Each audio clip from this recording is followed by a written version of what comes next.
Matura Ndara Janaka, nggih. Taman ana maling. Lho, malinge sinten? Iki. Kok tak petel ndasmu lho kowe. Iki wong alime. Alime apa? Nah, jeng. Langsung suwuk wae, Tru. Asu.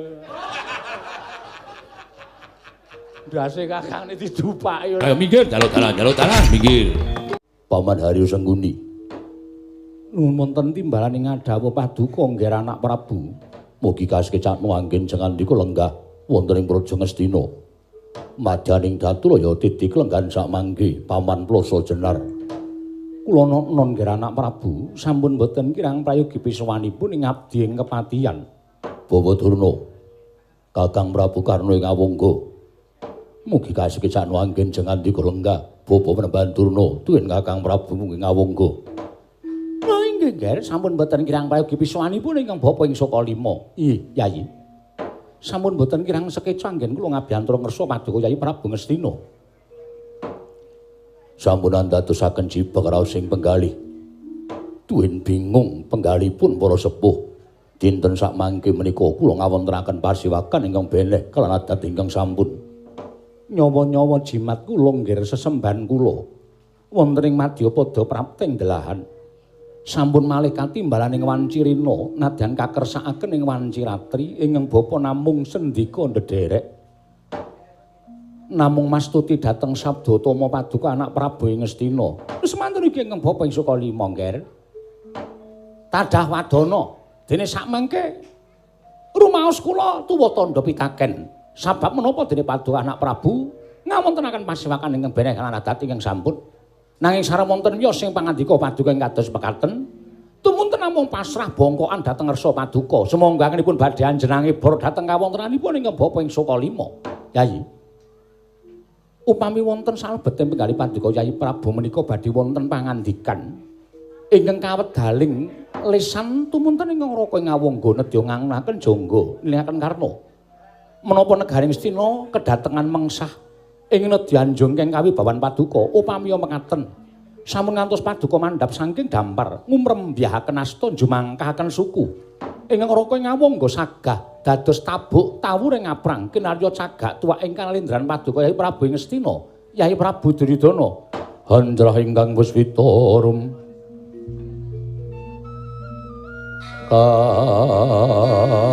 kasiliring Samirana mrih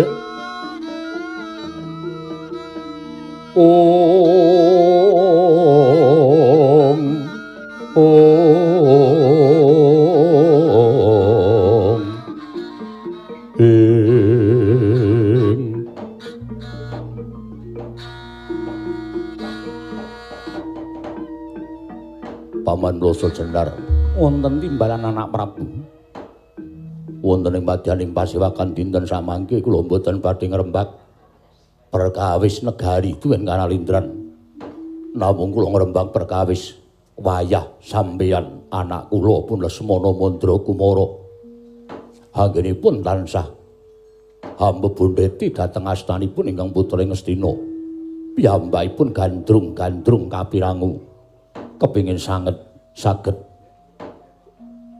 boyong dhateng pun atmajanipun Dimas Arjuna inggih menika pun Nini Pergiwa monggo sampun marambah wungsal wangsul kula mutaken dhateng menapa sampun dipun lampahi dening pun Lesmana bilih sakmangke sampun semebar warata Nini Pergiwa badhe kadhaupaken dhateng atmajanipun inggih menika pun Dimas Werkudara pun Gatutkaca mila jidhuh raos ing manahipun ingkang putra Ngastina kedah kados pundi anggen kula nglampahi lelampahan menika jero pamiya sakmangke anak kula Lesmana Mandra Kumara mboten kelampahan dhaup kelan pun Nini Pergiwa piyambakipun sampun sumpah prasetya nedya ngentrengaken dhateng gesangipun sampun boten wonten ginanipun gesang wonten ing alam padhang bingung raos ing manah kula nyuwun kali damar kula nyuwun pepadhang dhateng para sepuh supados sakmangke lelampahan menika enggal pikantuk pepadhang Paman Plasa Jenar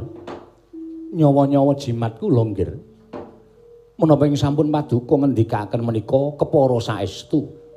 Jernyatanipun wayah kula Lesmana Mandra Kumara menika putra paduka. Mongko wonten tetembungan anak polah bapa kudu kepradah. Menawi ngantos gagal anggenipun wayah Lesmana Mandra Kumara dhaup kaliyan pun pergiwa atmajanipun Raden Arjuna. Menika sami kemawon paduka anak Prabu menika damel wirang dhateng diri priyangga paduka piyambak. Ing atasipun Nalindra Gung Binathara, Nalindra ingkang sugih bondo sugih bandu. Atmajanipun kepengin dhaup kemawon paduka mboten saged minangkani menika sakmangke dados raosanipun para kawula cinacating jagat pinaya ing sesami. Mlengking saking menika gandeng saking pemanggih kula nuwun pangapunten Lunggir. Ingkang rai Raden Janaka panengahing Pandhawa menika klebet siswanipun Kakang Penemban Durna. Mila babakan menika langkung prayogi menawi paduka pasrahaken dhateng Kakang Kumbayana nggih anak Prabu Ngastina. Pandhita Kang menapa wonten kesaganipun Bapak Durna supados saged nglulusaken gegaweanipun wayah jengandikapun Lesmana Mandra Kumara. Wah, gandhak blekuduk swalu gembel semerante hawela. Nuwun pangapunten, Ger. Upami kula selaki jernyatanipun kula menika nayaka negaring Astina. Gesang kula menika ngayub dhateng sandhap pada paduka anak Prabu Duryudana. Mila sakreh printahipun Narendra Ngastina kula namung sendika ndederek. Paduka prisa piyambak, Janaka menika murid kula. Janaka menika siswanipun Begawan Durna. Menapa dipun dawuhaken Begawan Durna, Janaka mboten nate suwala tartemtu ngestu padha dawuhipun Penemban Durna. Dawuhipun guru menika ngibaratipun dawuhipun tiyang sepuh. Mila menawi paduka anak Prabu Nedya ndhaupaken ingkang putra ayah kula Lesmana Mandra Kumara pikantuk pun pergiwa. Mongko nyatanipun samangke pergiwa sampun badhe kampacanken dhateng pun Gatotkaca. Nuwun sewu, Ger. Tumrap kula menawi dereng wonten janur ingkang kinarya tandha dhauhipun tiyang menika samangke tiyang menika tasih bebas. Tasih saged dipun wengku sinten kemawon. Ngono ya, Kang. Janak anu pergiwa karo sapa jenenge iki? Gatotkaca. Gatotkaca durung rabi, durung sah. Mula pergiwa durung kewengku dening Gatotkaca. Sapa wae entuk supaya nglamar kalian pergiwa. Ning nuwun sewu, apa kira-kira Raden Janaka mengko sarujuk? Dek Pate, pripun? Kula menika duwe ngelmu panggendam. Kula menika duwe ngelmu asmarandana, asmara tantra. Asmara adine Wahyu.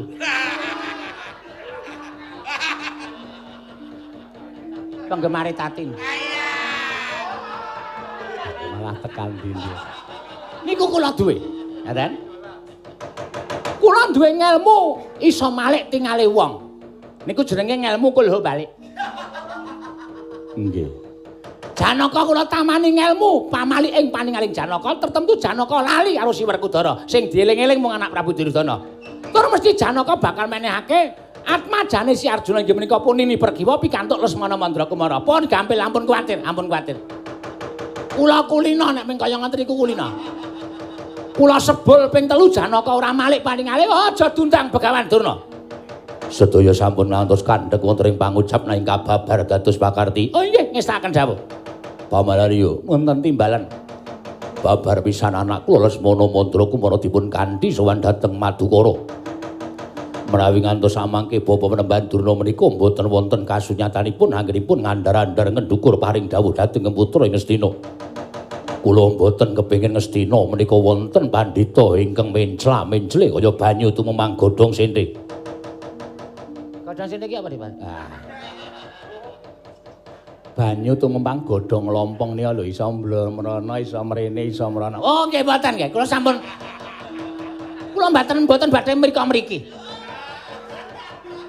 Tegesipun apa sing mangandikaken menika badhe wonten kasunyatan menawi ngantos Dora aturipun Begawan Durna. Wah, kula aturi ngliga bedama katigasa janganipun Begawan Durna.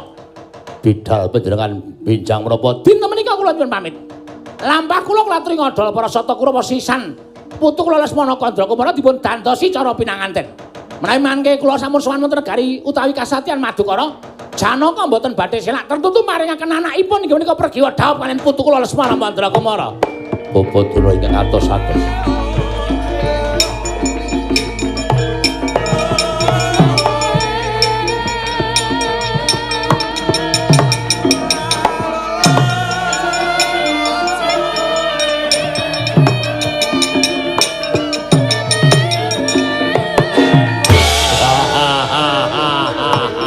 Dandung dawuh. Lungguh. Nggih.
Ana pate undanging Prawadya Bala saweka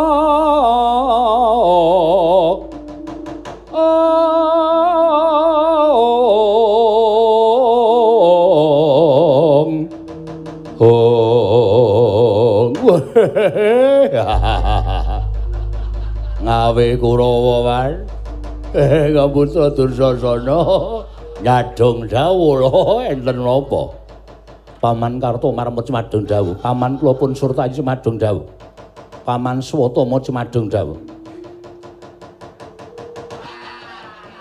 kula sios rabi napa mboten Eyang sabar nggih sabar menika nedeng dipun rembak pirembagan wonten ing madyaning Pasewakan kala wau ingkang Eyang Sukalima ingkang sagah mboyong pergiwa pikantuk panjenengan Allah taala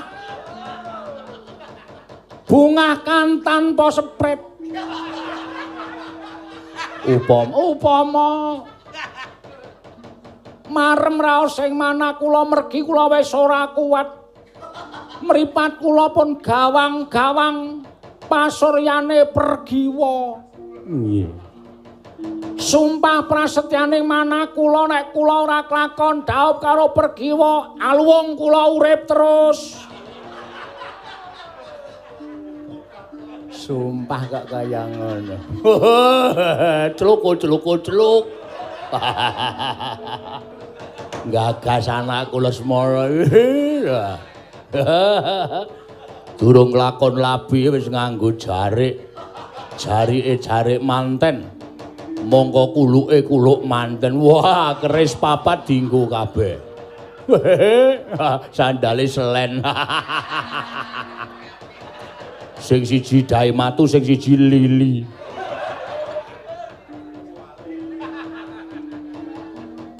sampun madhep mantep wayah Mas sampun mboten wonten wanita ingkang kedugi ngrubuhaken bebeteng pojok kejawi namung pergiwa wau dalu kula mboten saged tilem lho Yang lho mergi menapa mergi kangen kalih pergiwa kula wae mboten dibales napa kula wae apa niku lho sing gambare ijo wonten tandane telepon WA diwaca napa? Wah. Lha iya edan. Oh, kendhir. Dur nun.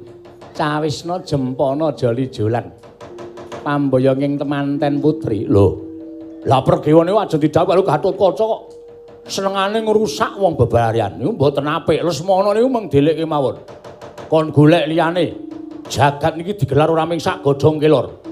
Gusti niku nyipta wong wadon pirang-pirang, enten sing ala, enten sing ayu. Enten sing setya, enten sing ora setya niku pirang-pirang. Lah niku terus mono kon milih liyane kok senengane golek perkara. Nek nganti mengke wong Amarta, Werkudara, Janaka, Daweruh, Kurawajeng ogak-ogak katentremane Gatotkaca ali pergiwa sing ajeng rabi. Wah nek nganti ngamuk napa mboten kriwikan dadi grojokan geguyon dadi tangisan. Macem-macem ae. Iki citraksi nendi? Citraksi mboten menyang. Nembe madai Manggleng. Kali telo gorengan. Mongso kaya ngoten wae. Swatama wonten timbalan. Bapakmu sing sago bakal malik paningali si Arjuna. Aja nganti kasembadan dhawuhake pergiwa karo si Gatotkaca, pergiwa bakal diwalik boyong ning Ngastina. Nggih, ngestaken dawuh.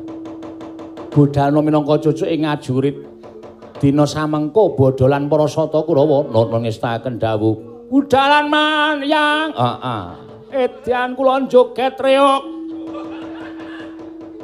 Sampun boten sah panjenengan menika putra Nalindra, panjenengan menika putra tiyang nomor setunggal wonten negaring Astina ora sasok kokean polah ndak mirang-mirangke wong tuwa. Wong-wong tuwa kula ora isin kok.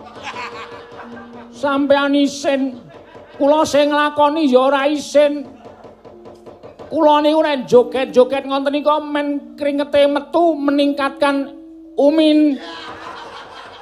imunium.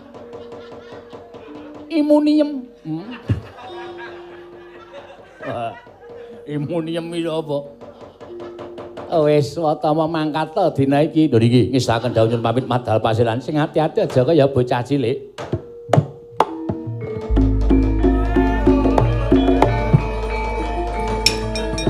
Ora malapa Santi Jaya.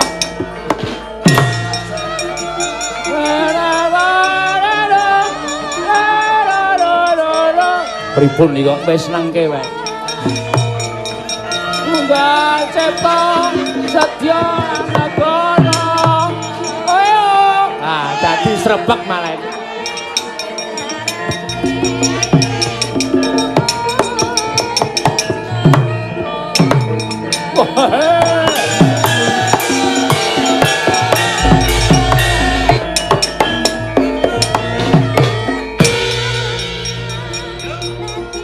Aduh, ta.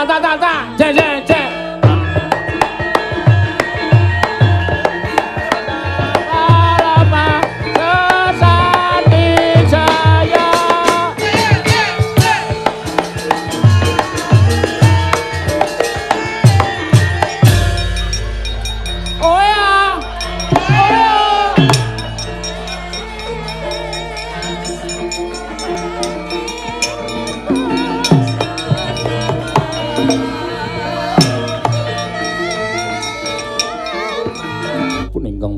Madukara, bapa Penemban Durna ingkang rawuh.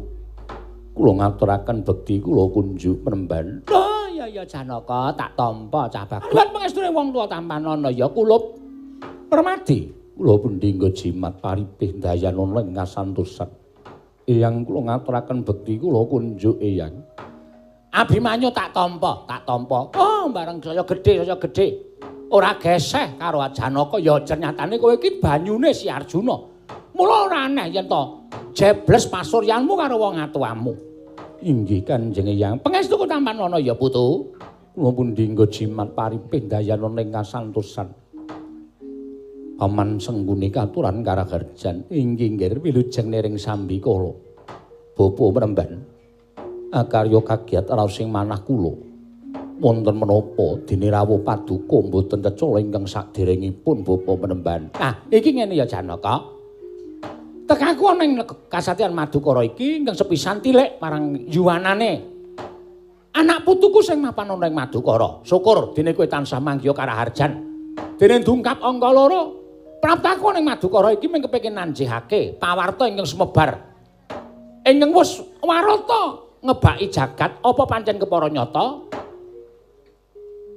Ora suwe meneh kowe bakal ndhaupake Atmajamu si Pergiwa.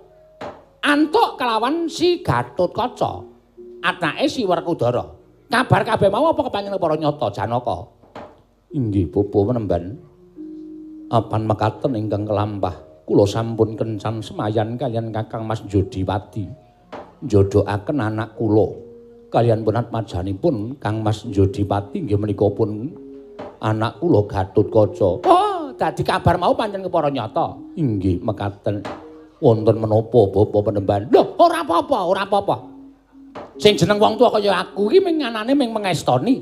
Gandeng kowe wis mantep, Werkudara ya wis mantep. Kuwi aku mung mengestoni muga-muga raharja niring sambikala.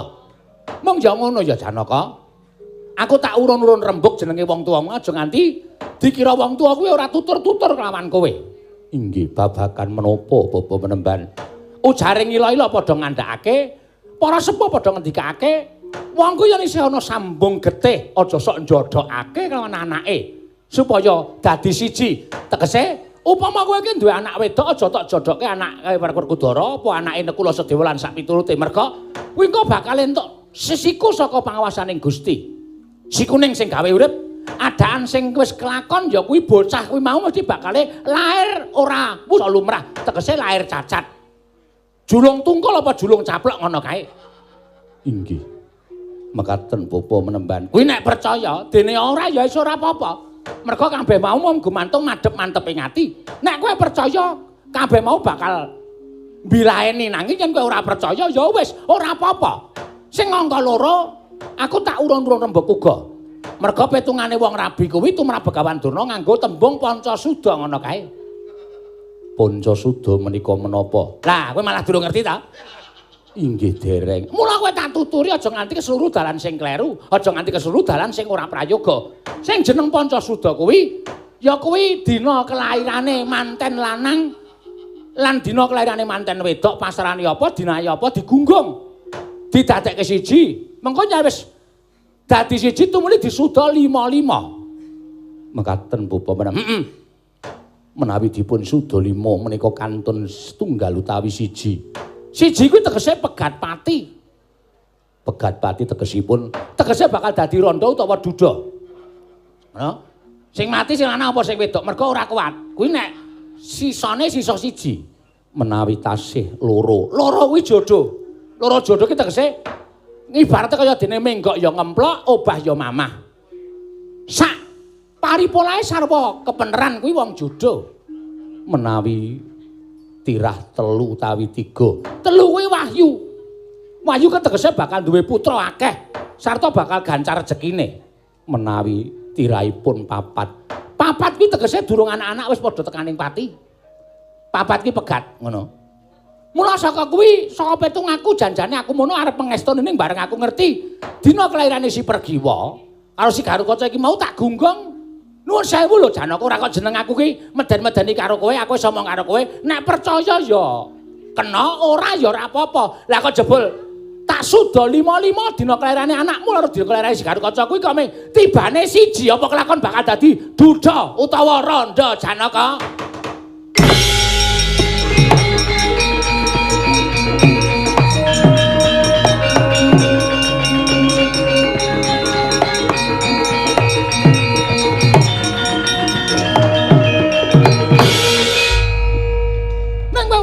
Ora usah wedi, aku ngomong karo kowe nek percaya kuwi bakal mbilaeni, nek ora percaya kuwi bakale ora apa-apa. Nanging sareng kula midhanget pangendikanipun Bapa Durna tumuli meratap raos sing manah kula. Kadinyawang clereting tatit kadisinambring gelap lepat manah kula menika wonten menapa Penemban? Lho, Janaka, yen atimu kaya ngono kuwi tegese atimu kuwi ora madhep mantep, atimu isih mangruk. Atimu isih miyur. Lah, supaya atimu ki utawa lelakone anakmu ki aja nganti ana apa-apane, gandeng atimu isih miyur, atimu isih mangro, apa ora prayoga yen to manten iki mengko bakal dibakal batalake. Pergiwa aja nganti entuk si Gatotkaca. Nanging rembag sampun dados. Lho, perkara rembug wis dadi kuwi ora iso dirembug meneh to. Digagalake. Gatotkaca ora sarabi karo Pergiwa. Apa kowe mentolo yen to salah sawijine anakmu bakal tekaning pati? Mergo Pergiwa kuwi ya anakmu. Gatotkaca kuwi ya anakmu. Nang nganti salah siji tekaning mati lak kowe iki sing padha kelangan. Inggih, mekaten Premban. Luwih becik dipegatake wae utawa dipisahake sambungane tresna antaraning Pergiwa karo si Gatotkaca. Lajeng mangke menawi mongko sedahan sampun semebar. Menawi sami rawuh wonten ing Madukara, mongko sami tanglet mantenipun kakung menika sinten? Nuwun sewu nggih. Manten kakung dipun gantos saking negari Ngastina kemawon. Dasaripun putra Nalindra panjenengan boten badhe kuciwa menawi ingkang putra dipun dhaupaken wayah kula pun Lesmana Mandrakumara. Mulat mara Sang Arjuna semono kang kamanungsan. Kasrepan tingkahing mungsuh lan padha kadang. Abimanyu kula wonten dawuh. Maju kene tak kanteni Nawala Aturma wong tuamu Kyai Nemat Jodipati Abimanyu ingestaken dawuh Kanjeng Rama.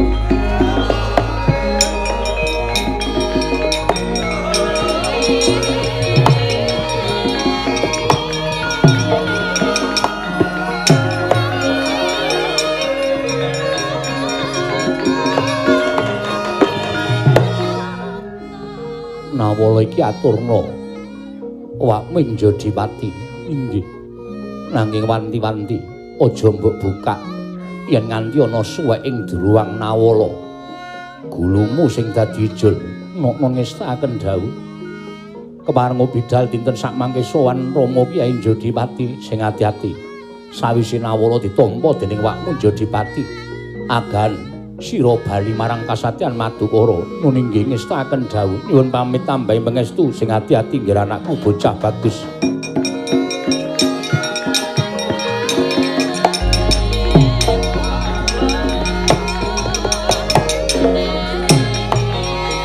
Ora kenawala kunjuk Kakang Mas Jodipati. Ah, ya wis ngono kuwi. Bangane totoh nyawa luwung ganti manten. Mantene lanang diganti Lesmana Mandrakumara kuwi ora kuwi ya prayoga banget merga padha karo kowe mrajake kelawan kadangmu ing Ngastina. Inggih.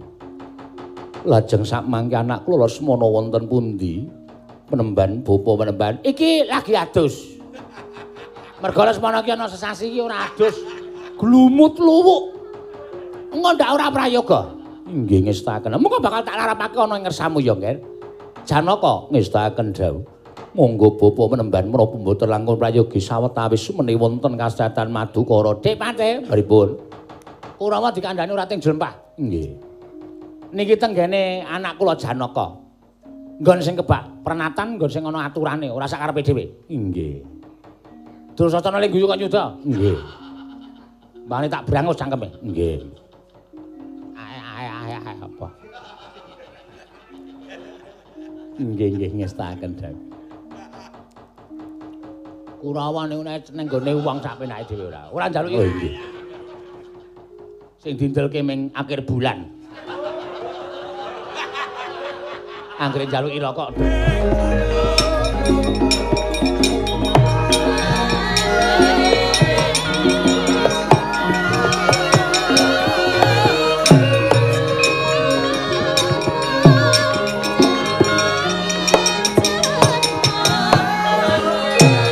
Aku ngakoni. Bojoku atuke gelang nesu. Heeh. Saya suwe saya biru, saya luntur. Jare Mas Bagong apa aku ya? Ya. Sing setiting ati-ati. Ya, iki sing prayitna tenan iki ayo. Ya, sapu tangan. Ayo sapu bersih. Ya, mangga. Ayo.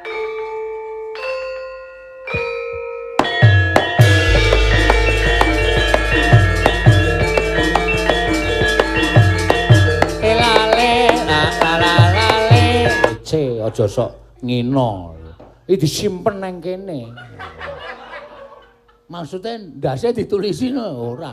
Disimpen nang otak memorine pancen do keras-keras. Apa jenenge pancen do elingan. Heeh, wah nyenengke tenan. Iki apike didudah sing jaman biyen-biyen wae, Tru. Ya. Kok Agnes kon nembang apa aromanis terus apa sing ikang kok sing jago kluruk tok plok kukuruyuk. Terus lagune piye? Jagone cindil laras, omahe tengah alas. Ayone bodhong laras. Udu jago kluru ki eneng meneh. Ya. Ayo to ya nggo suasana lain nggo suasanane ming titik-titik anggere arep suwun tak tuntak dedan. Iya. Aku nganti saben dina rasane jelih kae rasane. Ha iya ning ya do disenengi kok. Ya beda suasana sithik ora ya. Yo dicoba yo. Yo ayo Nes. Aromanis nah. Ya. Ayo. Kelingan ora pelok barang kabeh. Ora masalah pelok barang arang-arang dituthuk kok. Ya. Aromanis. Pelok 6 ayo ngawur Petruk. Ayo meng pindah sithik. Ameng bung ketok. Ya. Es buen ayo. Aromanis. Aromanis. Nanane gitu kae. Wong kowe lali kok ya. Aromanis. Anake ngono.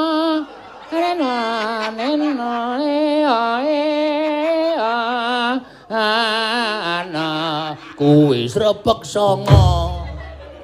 Kleru to, kleru. Ya. Ayo jumeneng Mbak Agnes. Ya. Aku ya lali e. Mula dieling-eling ngono. Wes aku saiki sing tak eling-eling golek urang. Tangane stres mbok turut kali. Ha iya. Monggo.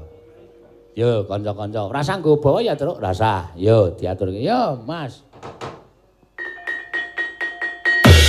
Wah.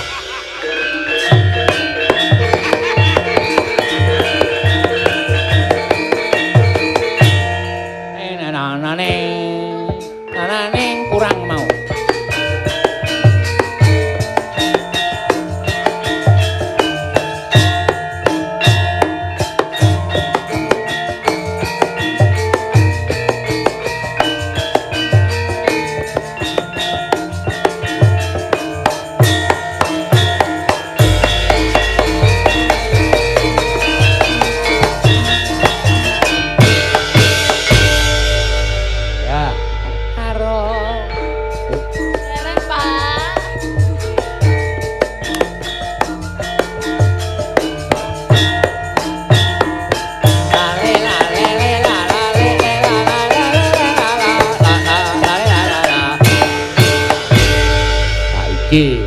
Wah, ayo kesusu kaya aku. Iki modele jan garapane cara Bali ya. Cara Bali ya beli. Heeh. Ngerti basa Bali ya beli. Ayo. Beli iki kakak. Ayo. Nek adik jual. Oh.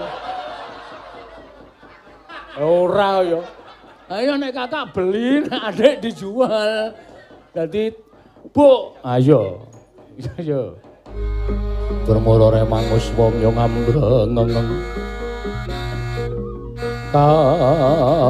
Kati karunaning kaswase.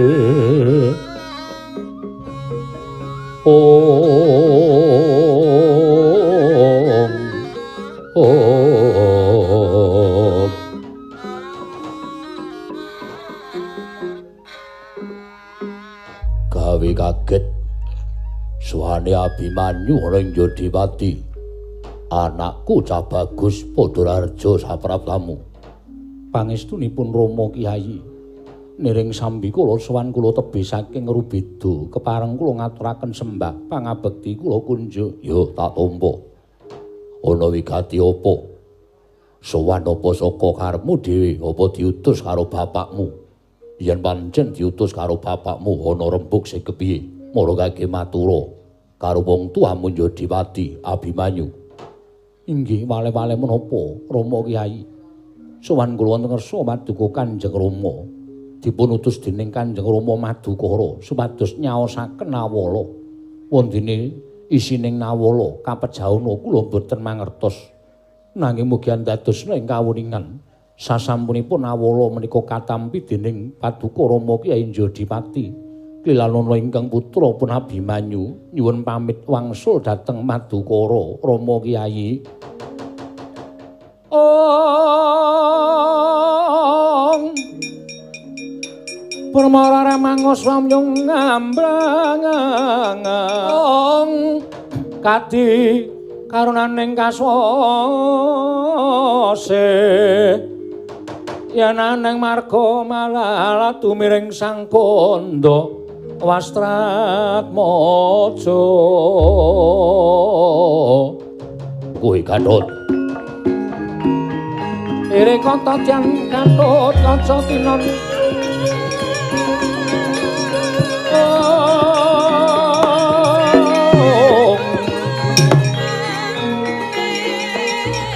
terus Rama Kyai mara gage rungokno dake yen tonggonku macangake kowe karo anake Jlamprong ya kuwi si Pergiwa dibatalake mbuh sebabe apa teko adhiku Jlamprong duwe lekas sing kaya mengkono nanging bareng tak petung-petung tak gelar lan tak gulung kabeh mau dudu lupute Jlamprong apa dene aku ning kabeh mau luputmu sawijining anak ing tansah sumedhe marang wong tuwa kowe wis dadi nalindra kowe wis ngrengkuh projeng pringgondani ewadene mung bakal rabi wae kok dadak sumedhe marang panguwasaning wong tuwa kaya ngono kuwi ento-entokane wong sing kurang tapa wong sing kurang prihatin ing atase ngarep rabi entuk dulur dhewe kok nganti ora kelakon wah aku isin aku irang duwe anak kowe kelakon rabi ya sakarmu ora kelakon rabi ya sakarmu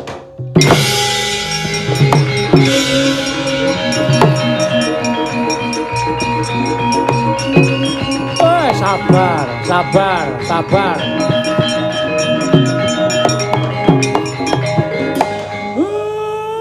Ampun mesgul penggalihe lho, Den. Jeneng wong duwe gegayuhan niku mesti enten pacoban. Ampun kaget kalih wewatekan ingkang Rama jer sampean wis dadi putrane pirang-pirang taun suwene ngantos dewasanipun kados mekaten. Mesti wae ora pangling dhateng wewatekanipun ingkang Rama. Nek duka nggih ngoten nika. Sampean kudu sabar, sampean kudu ikhlas, sampean kudu isa nampa. Ngendikane Rama ampun mangdahar wutuh ning mangonceki niku dadi pamecut tumraping sampean Ndara. Waduh.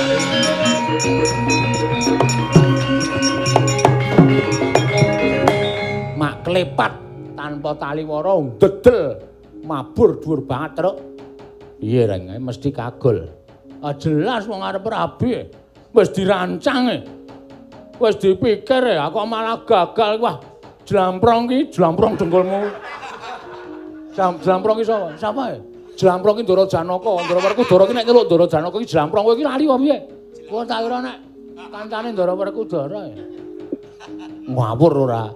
Aja doting cruwet daramu kae gatekno. Ayo, Truk, yo.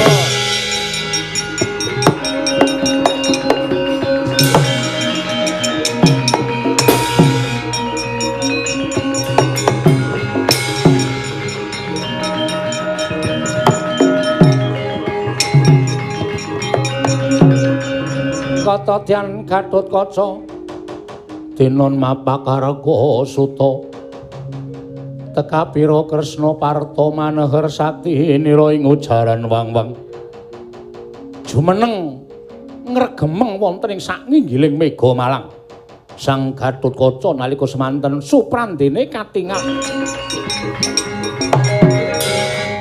Yayi Pergiwa mentala timen si Hadi medhotke katresnan kalawan pun Kakang Pergiwa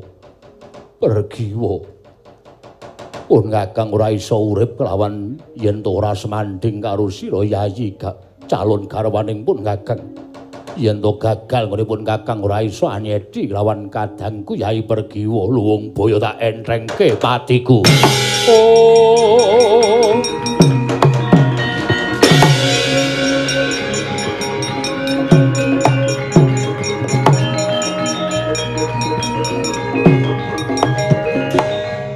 Sapa Yogong sing kon lunga? Sing kon lunga piye maksude?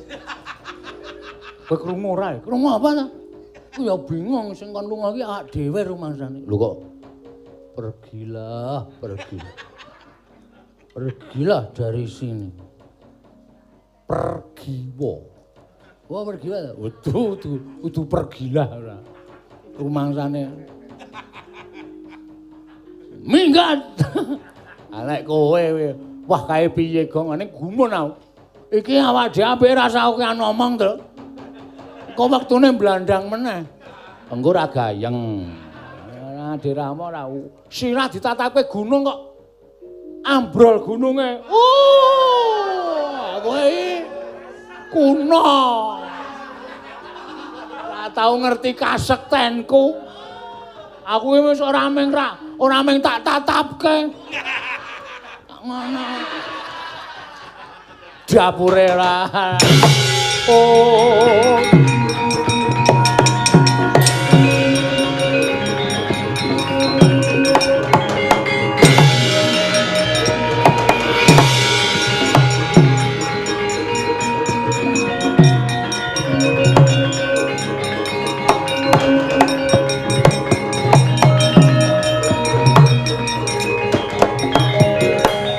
Pergiwo kebangetan temen pergiwo Tego Siadi Mentolo kelawan pun Kakang Luwung Boyo aku tekeng pati gunung sing luwih gedhe muga dadi sarana pecah sirahe Gatotkaca. Oh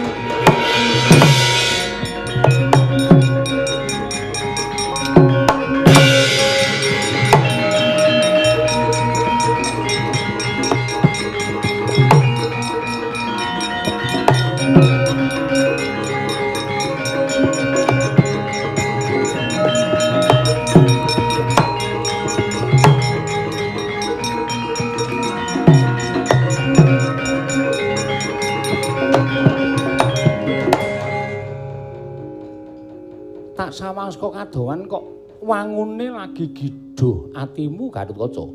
Iya. Ngopo? Inggih. Ngopo ditakoni wong tuwa kok minggah inggih? Lah kok netramu katon abang kaya mengkono?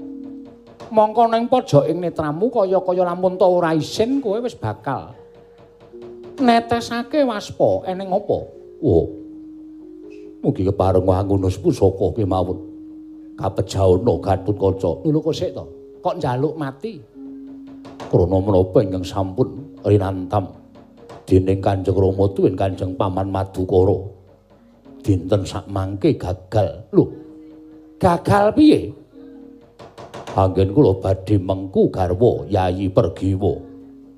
Mboten kaleksanan sebabe Kanjeng Paman Madukara atur nawala dhateng Kanjeng Rama Kyai Jodipati surasaning nawala Kanjeng Paman Madukara mbatalaken anggenipun dawuh ingkang putra Gatotkaca.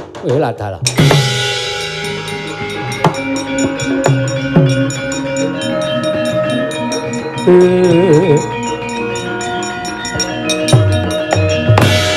Unjang kancing langit kelap-lapaton lir kincanging risang mawe gandrung kok sik aku tak takon karo kowe sing batalke sapa?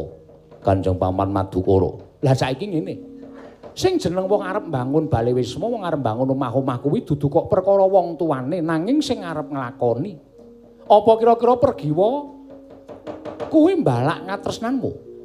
Panginten kula mboten. Lah yen pancen ora usah wedi karo wong tuane. Nek kowe tresna Pergiwa tresna sing jeneng dasaring wong mangun Bale Wisma kuwi ingkang kukuh bakuh ki mung tresna tinresnanan. Kowe ngerti ora? Garwane wakmu Ndarawati pira? 3. 3 kuwi mbiyen wong tuane ora sarujuk kabeh.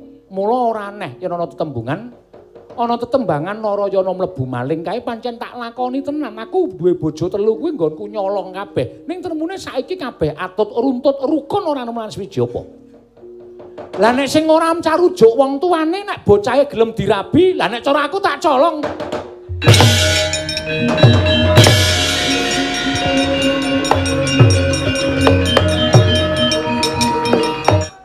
Niki mboten mboten apik kaya ngene niku mboten pas.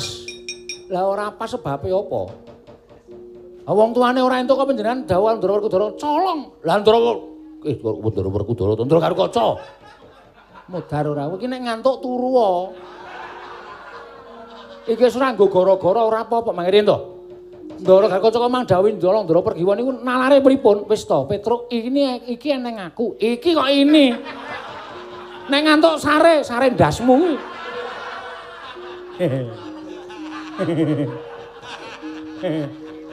Kowe iki ora pisan ora pindho. Mesti wani karo Natandha bubar wayangan iku tak pecat kowe. Opo?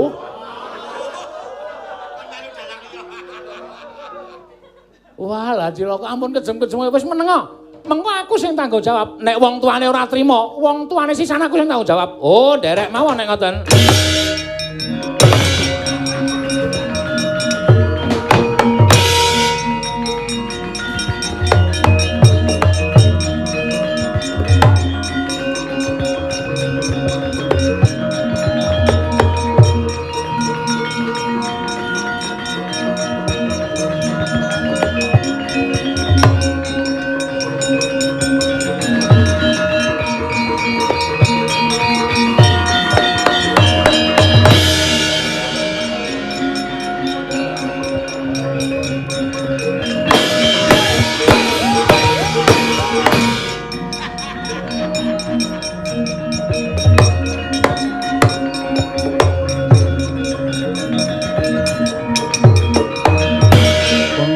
Ganjing langit kelap-kelap katon lir kincanging risang mawe gandrung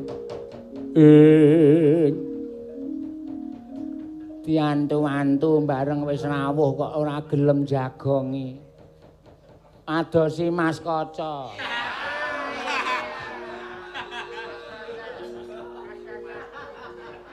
nitih jiti mogak-mogok piyaine cendhik rambuté dawa glelenge ora jamak-jamak. Apa ya isih kanggo Pergiwa lan panjenengane? Nyatane yen dikangeni ora ketok, ora kersa rawuh. Iki rawuh-rawuh sajake mung legani atiku. Yen wong rabi mung cukup nglegani ati lan mung cukup nggo genep-genep lu wong ora sah rabi ora apa-apa. Yen wong rabi mung kanggo genep lakune ngurip monggo ora ana rasa tresna, ora ana rasa kangen. Wis ora usah rabi ora apa-apa, ora usah kangen karo sapa-sapa ora apa-apa.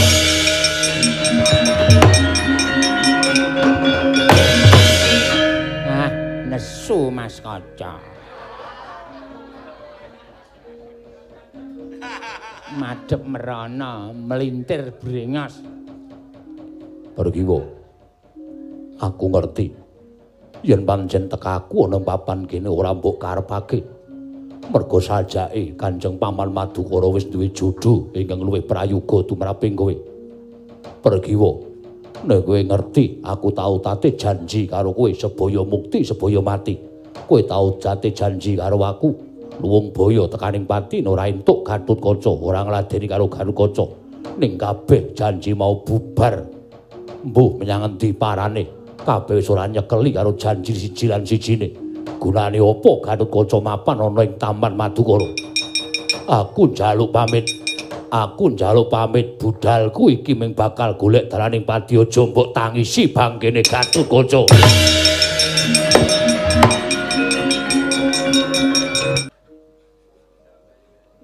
Nek pancen wis golek dalaning pati teges wis ora tresna karo Pergiwa. Biyen janjine piye?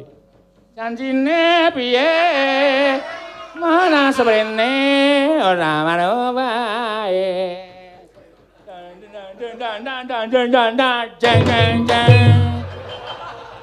Langsung suwuk wae, Tru. Asu. Ndase kakane didupaki ora jaipong ae. Jaipong nganggo sikil. Dianggepku iki dah ngono piye? Ndut ngono kok. Janjine mbiyen piye? Janjine sebaya mukti, sebaya mati. Slumati. Sampeyan keng napa-apa aku ya melu ngrasake. Jagat iki ora ana sing iso medhotke katresnaning Pergiwa tumrap sesembahanku Raden Gatotkaca.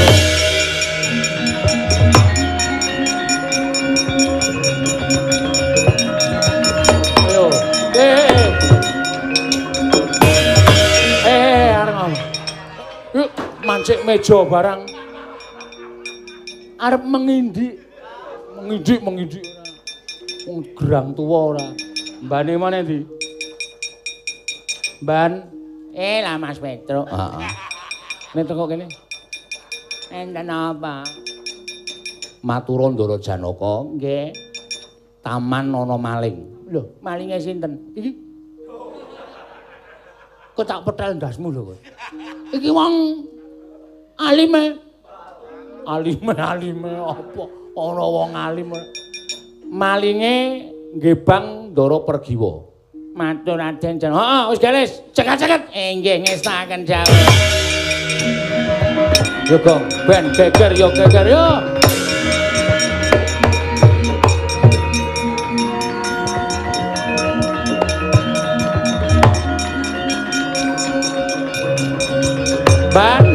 Emban.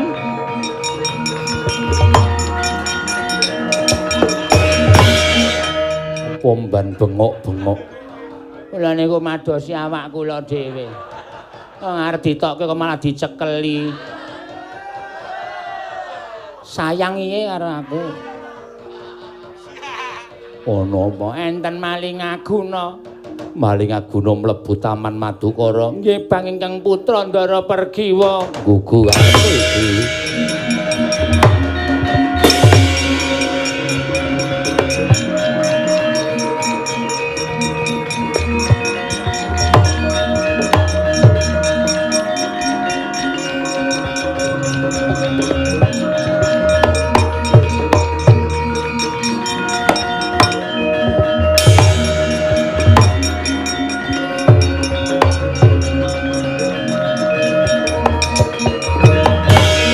Gunjang ganjing langit. Apa kowe kurang cetha nggone nampa pangendikaning wong tuamu? Lamun usana temanten kakung ingkang tak calonake kelawan sira Pergiwa. Nanging kena ngapa? Eneng menungso ingkang wani ngebang kelawan anakku Pergiwa. Malah kuwi dudu wong kana-kana. Nanging kuwi putraku dhewe Gatotkaca. Gatotkaca wonten timbalan maju kene cah bagus.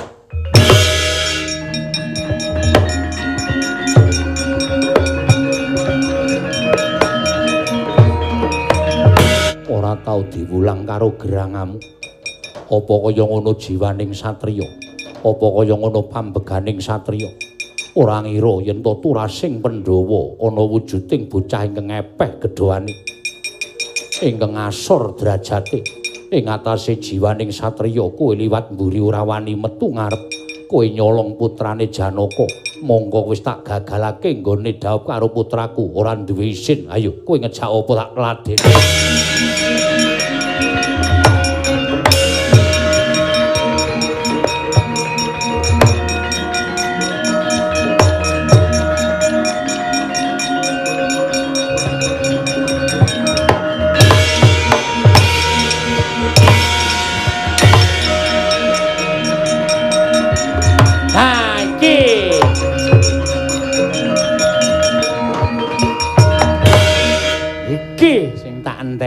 Ndara Gatotkaca diajar Ndara Janaka. Kandhake Ndara Werkudara gayeng ki, Gong. Truk sadar. Iki ora adu-adu kaya ngono kuwi to sing apik to. Ora kowe kok dadi wong alim iki apa to? Biasane aku duwe ide kaya ngene kowe setuju. Dirampunge lakone, ngono kok dipikir ora. Sing jeneng wektu ki mesti blandang. Wis arep mulih sik kono. Mulih sik kono. Ya wis. Wah, anggere sesuk akhir bulan dilongi. Weh, kok ngono? Anjir, ancamane kok ngono, cerewet.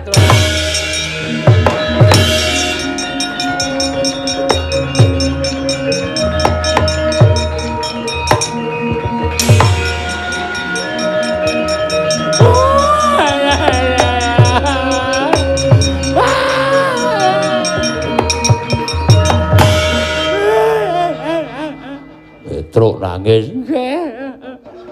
Nalika Kang Putra panjenengan ngendika rabi karepmu ora karepmu Ndara Gatotkaca duka mabur sirahe dijebleske gunung. Sirahe ora apa-apa. Gununge nggih mung mentul-mentul. Gunung apa? Gunung Karet.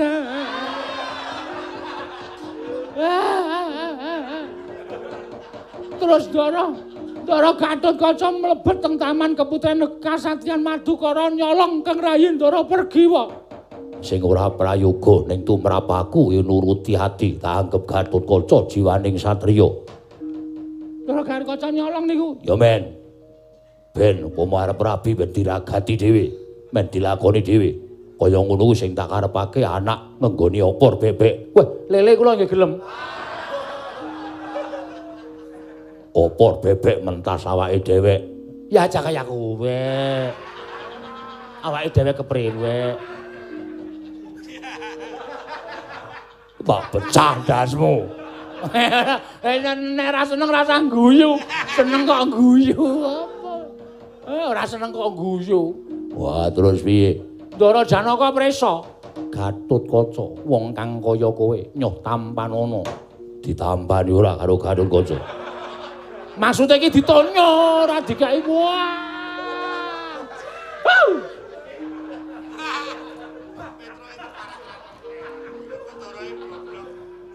Ditonyo lho, Dias Gatotkaca diajar kalih Ndara Janaka. Wah, ya wis ben kuwi hukumane. Ngenten iki lho nyumbari. Lha nyumbari piye? Ora tau diwurang karo gerangamu. Bola-bali nek bapakmu ki wong dosa, wong kau, ora iso ndodhok, ora iso basa. Niku karo ngantemi Kang Putra. Takoni pancen aku ora iso ndodhok. Aku ora iso basa. Yen pancen kuwi tak lakonane ora apa-apa. Waduh. Kok enggak marah ini? Lah cilaka. Sik.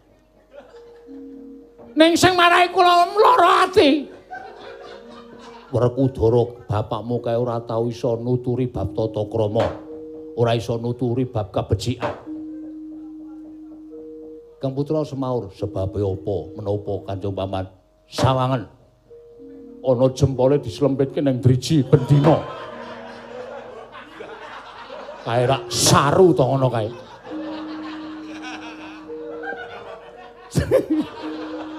Kok ngono kuwi. Kuwi jempol kok dislempitke ning driji. Kuwi nek weruh wong-wong rak ya dikira saru to. ngene iki. Nggih. Wah, edan.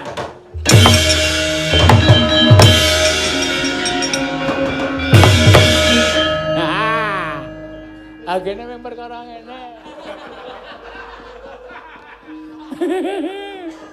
Ben geger-geger pokoke regane.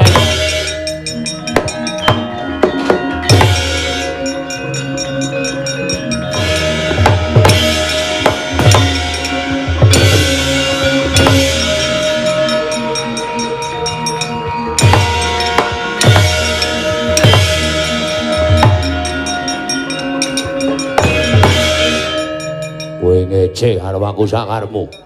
Kowe ngino karo aku ora iso basa, ora iso ndodhok sakarmu. Kena apa lagi to ece? Kena apa lagi to salahke?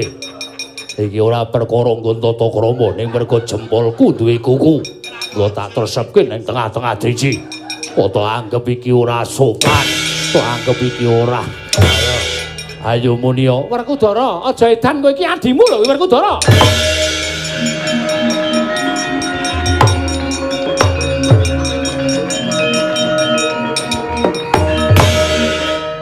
Iki Janaka. Ya men. Wah, ngece karo aku. Ora aku sik. Iki mau perkarane Janaka Jatasi Garukaca kok dadi ana tembung ngece iki apa? Wah.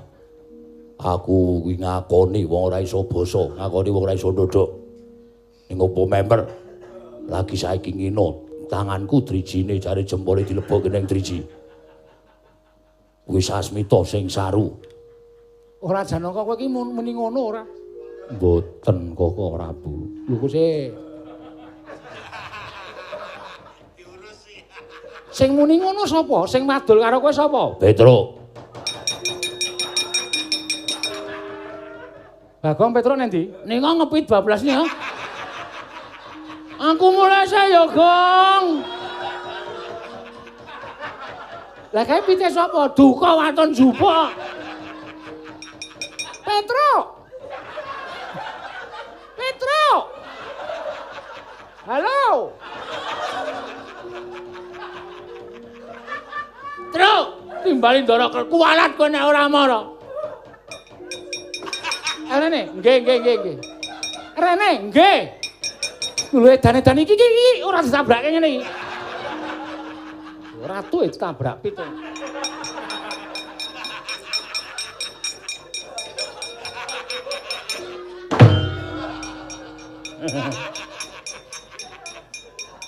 Kowe omong apa karo Werkudara?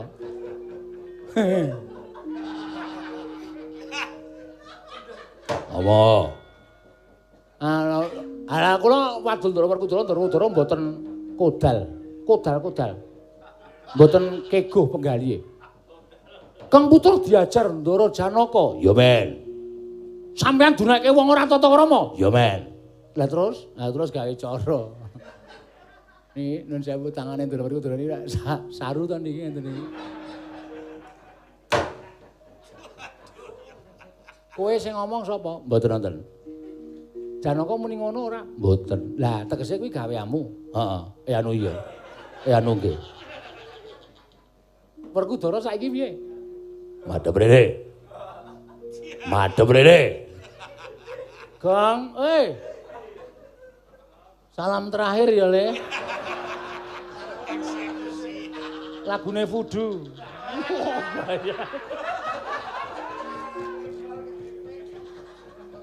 Ayo nek wong milenial ngerti aku mulai ndagel lagune Fudu mesti guyu kabeh. Kaya Santoso Radong.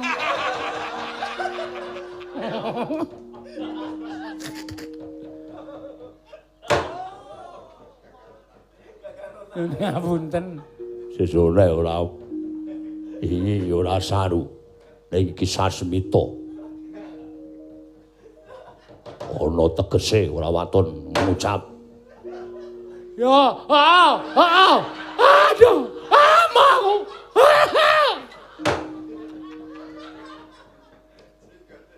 Juga kok digegem dijabut. Ora.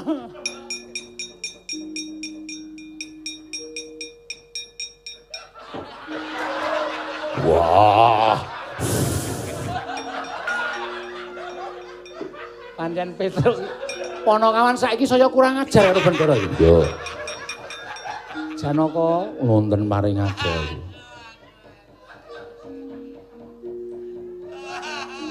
Wah, diplotot.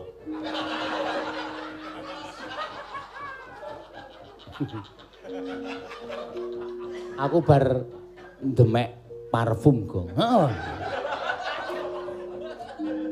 Jos to. Wah. Apa mereke iki, Tru?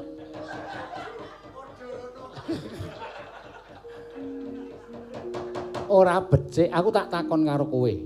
Apa to sababe kok kowe murungake dhawuhe Gatotkaca? Bapa Durna paring dawuh. Bilih dawahipun Gatotkaca kaliyan Pergiwa menika pegat pati dados rondom utawi duda. Kowe percaya? Ngene ya Janaka. Sing jeneng wong maun bali wisma kuwi aja gumantung karo petungan. Sing jeneng petungan mono pancen sok digunakake piyai sepuh. Nanging mung gumantung yang padha nglakoni. Percaya apa ora? Nek ora percaya ora ana apa-apane. Ning nek percaya mangu-mangu malah kadang kala yen to kepengkok ing Pancabaya petungane bakal mrono. Mongko jatine kabeh mau ora saka kono. Wah. Kateke. Nggih. Terus nek nganti gagal manten lanang dijoli sapa? Lesmana Mandra Kumara. Lah, kuwi rak ming pamrih Begawan Dura supaya arep ndhawuhake Lesmana karo Pergiwa kanthi cara misahke atresnaning Pergiwa karo Gatotkaca. Inggih. Piye? Kakang Mas kula nyuwun pangapunten. Sesumreh dipikir, wah wis pesen apa-apa kok batal. Ayo aku kacau to ya. Aku sing mesenke kula nggih. Iya. Oh, senengane ora. Niki sida to? Sida. Alhamdulillah. Duh, kwitansinya nendi ya? Tok gawa ora? Ora. Gawe dhewe kok.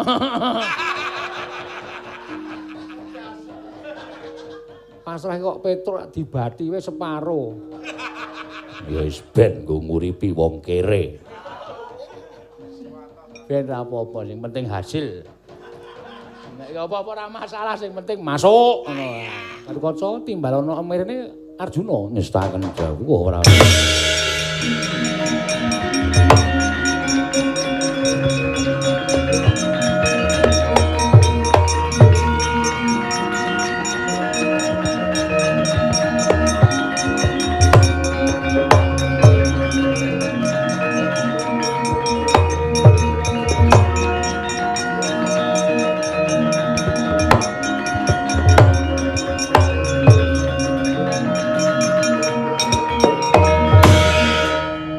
Pergiwa wonten dawuh Gatotkaca wonten timbalan. Wong tuamu wis padha nyawiji ing tekad nyawiji ing gegayuhan tetep bakal ndhawuhake marang sira saklorot. Mula waming Ndarawati kang bakal mengestoni sira sakloron tetep dadi nggone mangun Bali Wisma tekan kaken-kakeninen kebak sesinian. Lan tansah padha tresna tinresnanan wiwit dina iki nganti sak teruse. Lho nggih, ngestaken dawuh. Petruk, Nun. Asmana Begawan Durna kae singkirna. Ya Gong yo, yo.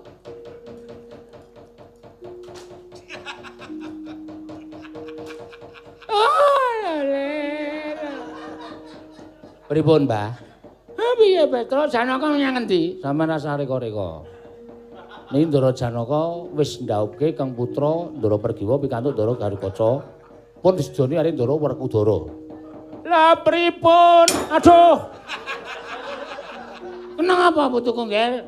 Ditonyo Bagong. Mulai rawe. Ora mulak krukupi kantong gandum kalekke kali kowe. Oh, les wono golek liyane ayo bali, Nger, ayo bali wae.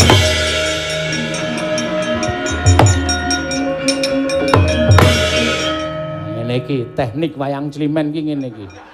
Ora ngoke-oke adegan saksek jam tepat. Oke. Assalamualaikum warahmatullahi wabarakatuh.